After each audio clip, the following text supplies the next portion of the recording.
Types in Java. In Java, we have two main categories for types. The first one is primitive types for storing simple values. And then we have reference type for storing complex objects. Reference type is also called non-primitive type. These are primitive types in Java. First, you have some different types for whole number, for integers. The bytes means how much space it takes in the memory. So the more space it takes in the memory, the larger number or the larger data it can store in the memory. So byte is a very small number and it takes 1 byte space in the memory, and the range for this type is from 100 minus 128 to 127. Second, we have short. It takes 2 bytes in the memory, and then you have more bytes, so you can store from minus 32,000 up to plus 32,000. Then you have integer. Integer takes 4 bytes in the memory, so it can store also larger number from minus 2 billion up to 2 plus 2 billion. Then you have long. It takes 8 bytes, so it can store even larger number. Then for decimal numbers, so in this one, byte, short, int, long, you cannot store numbers with decimal points.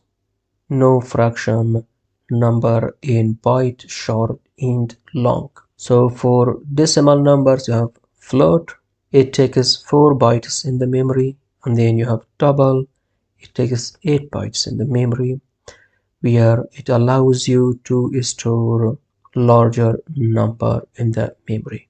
Then you have for the characters, you have char type. It takes 2 bytes in the memory for supporting international characters, different characters from different languages. In English, you have A, B, C. You can also store numbers in character form.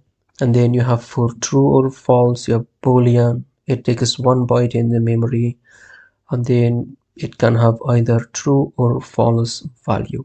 But for the memory, it is like number 1 or number 0. There is something very important about types in programming that almost nobody talk about, and that is the type that you use. It is very important and crucial. When you initialize a variable, you not only initialize a variable, you reserve space in the memory, in your computer's memory. And in the world, we have different devices. We have devices with a large capacity of memory, and we have devices that don't have enough memory.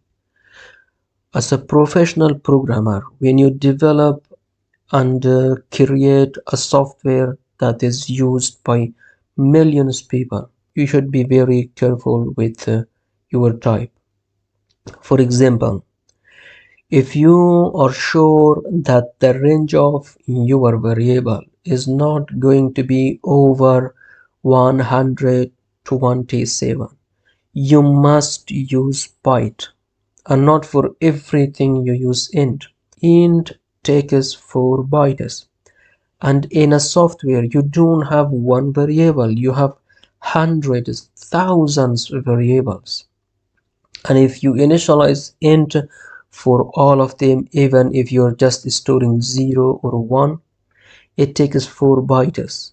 And if you multiply thousands with 4, it will be 4,000 bytes, and it will take a lot of memory. It can overload your device memory or the user's device memory. And then your application will crash. Your application will not perform well. Your application will perform very slow. So that is very important, and that you should pay attention to that. Many developers, many teachers don't talk about this, but this is very important. So once again, based on the range of your variable, based on the range of the data, you gave the type. The same way for decimal numbers. If you see that it is not a very large number, use float instead of double. If you see that the range of your number is not over 32,000, use short. And if you see that the range will not be over 2 billion, use end instead of long. So using the correct type has a huge impact on the performance of your application. Let us do some examples of these primitive types.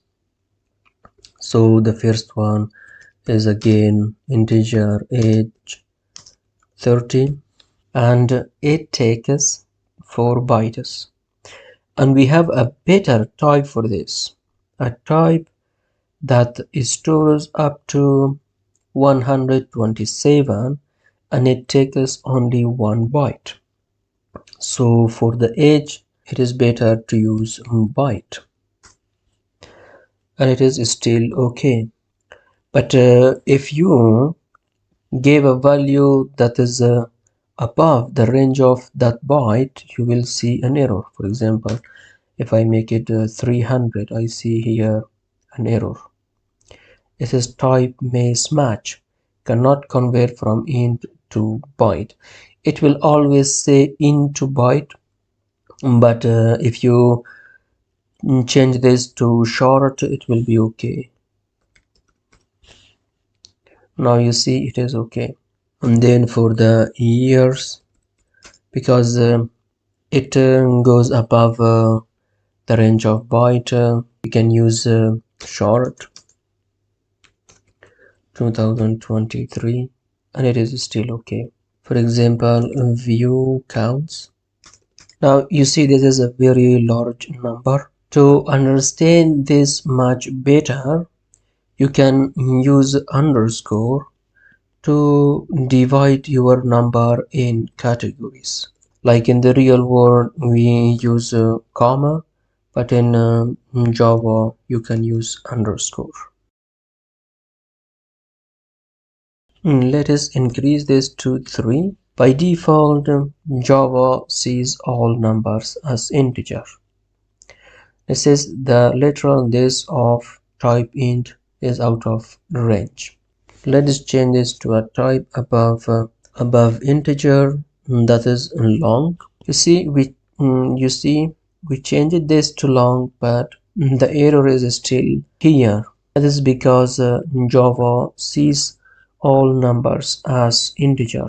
We can add here a lowercase l or uppercase L to tell the compiler this is long type. But the lowercase a looks like number 1. It is best practice to use uppercase L. Let us now talk about decimal, integer, year, salary. Now we see an error, and it says type mismatch, cannot convert from double to integer. This is in the range of float. We can change it to float. If you add an if, you tell the compiler that this is the type float. Another example of decimal, for example, double,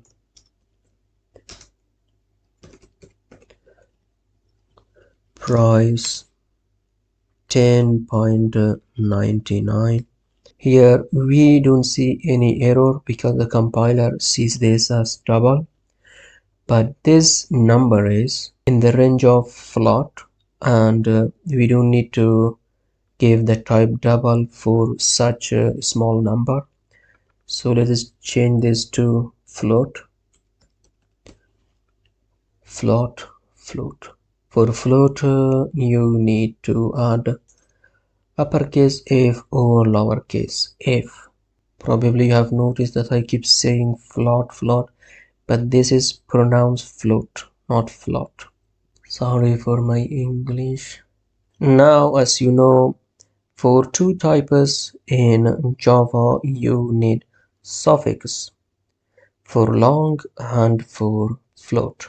Now let us see an example of a character type with char, single letter, and a. For a single letter, for one character, you use a single quote. For multiple characters or for a string, you use double quote. If I change this to double quote, I get error and it says cannot convert from string to char. Now you also know how the compiler works. It is all about the convention. There are smart, intelligent code that understands, reads, and translates our code, and based on that, it interprets what it does. Is it okay or it is not okay? And based on that, it gives us some error, some message, some warning, and etc. The compiler itself is another program that reads this file from top to bottom, translates this to bytecode, translates this if everything is okay, checks line by line if the syntax is okay or not, if the types are okay, if the range for types is okay or not. And it checks everything, all the syntax, the types, the identifiers, and everything. For example, here, if I add 1 at the beginning of this name H, this is part of the syntax of programming language, that the identifier of your variable cannot start with a number. So the compiler also complains about that. Then we have Boolean. Boolean. Did you like the video? True. Or if you didn't like, false. So in Boolean, you have first type Boolean, and then you have your identifier. You see also here the convention, the camel case notation, and the value false or true. Another important thing about naming in programming, you cannot use the programming language reserved keywords as the identifier of your variable, as the identifier of your methods, functions, or classes. For example, here, char, float, long, short, byte, true, false, public, static, void, string. These are all the reserved keywords of a programming language, in this case Java. So you cannot use here false. You say false, false. You cannot do that. Or here you say char, char, to say, for example, one character. But there is a workaround in case, just in case, in some situation, you need to use in these words, you can use underscore to avoid the error. That is a convention. For example, the same way here false. Now Java does not see it as a Java reserved keyword. This is not the best practice to do that, but in case you have to do that, you now know the solution on the workaround.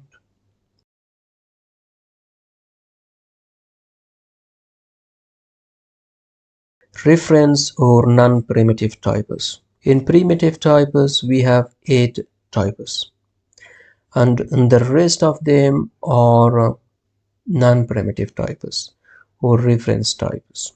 Reference types are slightly different than primitive types. Reference types are classes or libraries or types with many complex data with them. For example, for some reason, you want to store the current date in the memory and use it in your program. For that, you have date type. When you type here date, the IntelliSense here suggests us the date type from different library. Here you have date from the class or from the library SQL in case you want to use the date for your database, and then you have from util, and then you have date editor, you have date format, and you have all these libraries, utilities that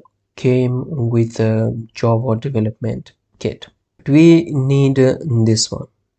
When you click on that, it automatically imports that type or that library. Without importing it, you will get error and you have no access.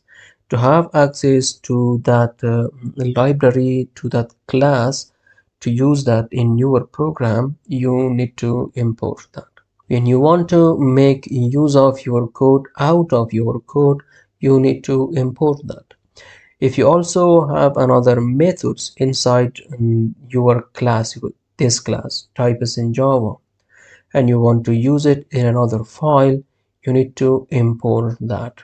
You import your class and then use everything, every public stuff, methods, attributes, functions, fields that you have inside your class. So this is what reference types are. And then you give an identifier. For example, you say today's date, and then for this we need to use new. That is another difference between primitive type and reference type. And then we use date and brackets. In reference type, we need to allocate memory, and for releasing that, we don't need to worry about that. Java runtime environment takes care of that. But for primitive types, like let us say again byte age 30, for primitive types, we do need to allocate the memory. The Java runtime environment allocates the memory and releases the memory and does all the necessary stuff for us. Very short about classes and objectives. This is part of object-oriented programming. So when you use the keyword new, you create an instance of a class. So that is an object. A class is a template for an object, and an object is an instance of a class or an instance of that template. So the date here, this type is a template for date. It contains all the necessary methods and data about the date. The same way we can have a class employee, and that is a template for an employee. For example, an employee has an ID, first name, last name, email address, phone number, salary. You have access to all the members of the date. For example, you call today's date dot. You can get time, hash code to string, from, compare to, after, before, clone, set time. So we can access all the members defined in this class using dot operator. And of course we need to store it in another variable. For example, the get time. It also says here that it returns long. Now you see that reference types and primitive types are part of each other. Let us print the today's date in the console. System dot out dot println. So this is, you see, this is a long line to type every time. There is a shortcut to type this faster, and that is SOUT, SOUT. That is the shortcut for that.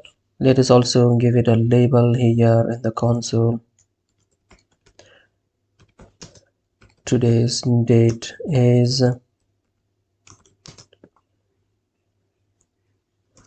and then let us see if we can concatenate this with this today's date. So far so good.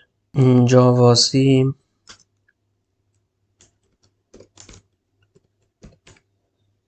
types in Java, and then Java types in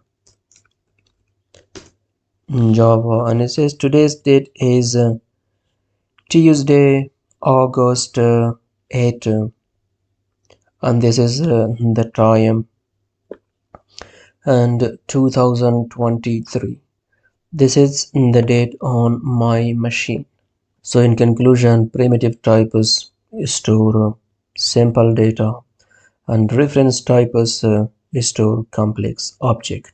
But there is a very important difference between primitive types and reference types in terms of memory management. Let me give you an example. For example, byte x1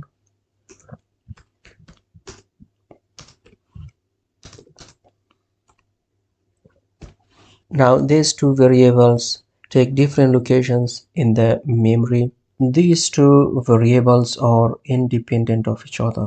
If I assign another value, a new value to x, for example, let's say 5, the value of y will not change. Let me show you. South x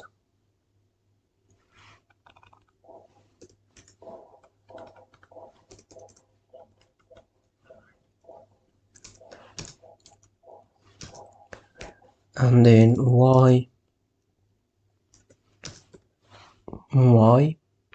Because of the tools, the extensions, there is also another button, run Java. When you click, so it is not necessary for us if you also have installed the same extension. Let me show you. If you installed these extensions, debugger for Java, extension pack for Java, then you also have access to you have this button here to run, to compile and execute your Java code. So when you click, so it says x is 5, y is 1. So y now has the initial value of x, but not the new value of x. With reference type, it is different. For example, date, now new date, and we want to copy this to another date. Now 1.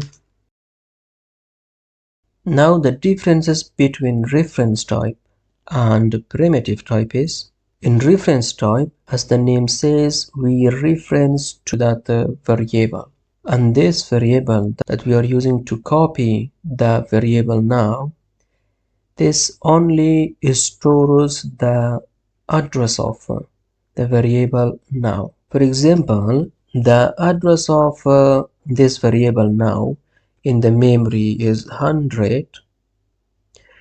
This also will store the same memory address, 100. So if you change this will also change. In reference type, you take one space. These two variables took two different places with the same size. It also took 1 byte. This also took 1 byte. But in reference type, this does not happen. The first one takes the space, and the second one references to the first one without taking any space. And it is very interesting, and it is very important that you understand. For example, if this variable now takes 4 bytes, the variable now1 will not take 4 bytes. It will just reference to this variable. So these both variables take 4 bytes in the memory, not 8 bytes. So in conclusion, the variable now1 only stores the memory address of now and not all the data that belongs to now. So it is very important, and it is very efficient for the program. So reference types do not store the actual value, they reference to the initial variable. So primitive types are independent of each other. Reference type are dependent of each other.